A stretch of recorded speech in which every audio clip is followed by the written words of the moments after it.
Bonjour à toutes et à tous, bienvenue sur Grand Littoral TV. En ce jeudi, on fait tout de suite un point sur l'opération RSA Réussir sans attendre qui a été menée dans les 45 agences Pôle emploi du département du Nord.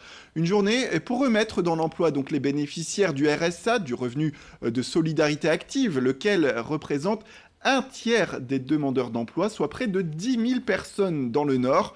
Aujourd'hui, 150 entreprises ont donc été conviées pour proposer des recrutements, des formations également.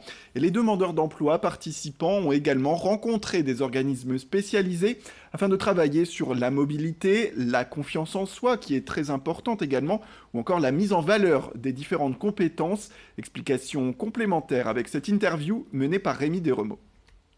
Pôle emploi, le département et la région s'associent pour une mise en œuvre qui permettra par cette occasion de pouvoir allier et l'emploi, la formation, ainsi que toutes les aides à mobiliser dans ce cadre-là pour un public spécifique, en l'occurrence ici les bénéficiaires du RSA. On entend bien ici l'ensemble des bénéficiaires du département 59.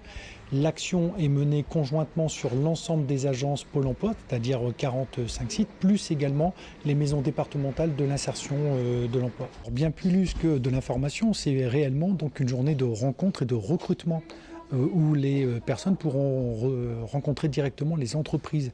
Et c'est toute l'originalité de cette mise en œuvre du 14 qui était de pouvoir préparer en amont les publics pour qu'ils soient ce jour-là les plus performants dans le cadre de leur dynamique de recrutement.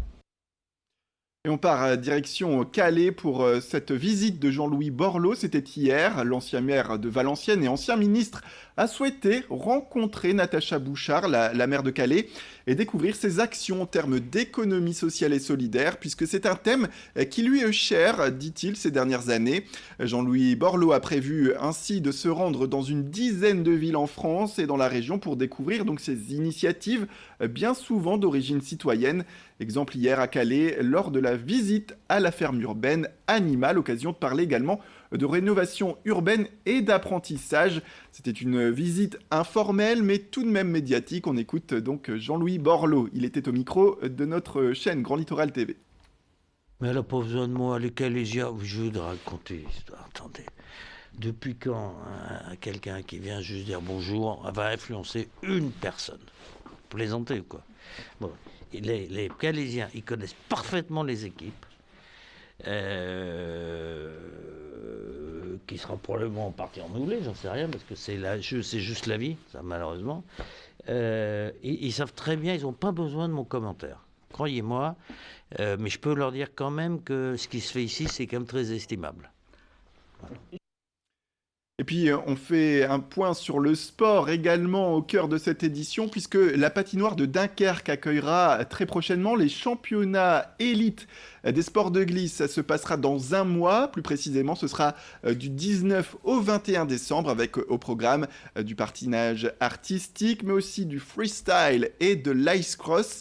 C'est la première fois qu'autant de sports de glace seront réunis au même endroit pour les championnats de France, qui plus est dans une patinoire flambant neuve, vous le savez, avec la reconstruction dernière de cette patinoire dunkerquoise, de quoi parfaitement préparer l'installation des Jeux pour ces événements. Hier sur place, Brian Joubert, ancien champion du monde de patinage artistique, actuellement entraîneur dans la discipline, était là pour présenter ces championnats et signer aussi quelques petits autographes de rigueur. Explication complémentaire avec cette interview menée par Corentin Escaillé. J'ai aimé les championnats de France de mon époque, mais on ne pouvait pas se rencontrer. Les autres athlètes des autres disciplines, on ne se voyait jamais, mis à part voilà, aux Jeux Olympiques. Et là, justement, ça va souder un petit peu toutes les équipes de France et ça, je pense que ça va faire du bien. Et pour le public, si quelqu'un a envie de voir du patinage, mais il va découvrir une autre discipline, et peut-être qu'il va aimer. Et voilà, ça va être une très belle vitrine. Et puis, direction un peu loin, mais direction Lille, hein, avis aux enfants de la télé des années 80 et 90, puisque la nostalgie arrive à l'occasion de Lille 3000 Eldorado. Le centre culturel de l'Équin organise ce dimanche donc un ciné-concert de la série culte Les Mystérieuses Cités d'Or. On ne part pas chez les Incas, mais on part quand même du côté de Lille pour cette occasion, mais une occasion assez rare, hein, tout de même, on le souligne. C'est la première séance de 16 heures qui est déjà complète, mais il reste des places pour celle de 19 heures. Pour rappel, la série plonge le spectateur au temps des Incas, Elle raconte l'histoire d'Esteban, un orphelin qui part à la conquête du Nouveau Monde à la recherche de son père et qui va rencontrer, pour celles et ceux qui ont suivi le dessin animé à l'époque, deux amis, Zia et Tao. L'équipe du centre culturel et les musiciens seront menés par Simon Fache et joueront durant 1h15 sur un montage inédit reprenant les moments forts de la série. Rémi Deremaux a suivi l'une des répétitions cette semaine. Si le cœur vous en dit, on le rappelle, c'est dimanche à 19h. Voyez plutôt ce qui vous attend si vous allez jusqu'à Lille.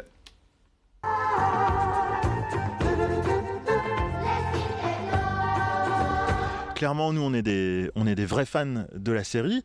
Alors, on est des vrais fans, je pense, doublement, parce qu'on adore l'histoire, on adore les personnages, mais on est des fans de cette musique, en fait.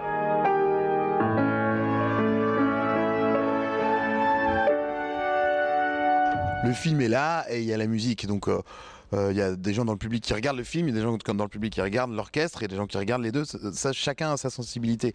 Tandis que nous, comme on est quand même parti de 39 fois 20 minutes à réduire en 1h15, à un moment on s'est dit, tiens, qu'est-ce qu'on pourrait faire pour que ce soit cool à ce moment-là?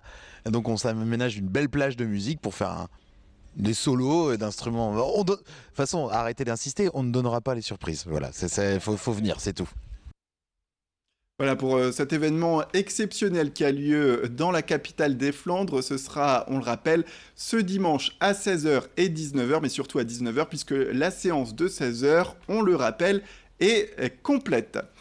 Voilà, c'est la fin de cette édition. Merci à toutes et à tous de nous avoir suivis. Restez avec nous, l'information continue avec un prochain flash qui arrive au prochain quart d'heure, sans oublier les prévisions météorologiques pour aujourd'hui. Vous allez le voir, hein, le ciel est assez couvert dans l'ensemble, mais quelques éclaircies, rassurez-vous, devraient intervenir d'ici ce week-end, avec un week-end d'ailleurs qui devrait être assez beau et peu de nuages en perspective.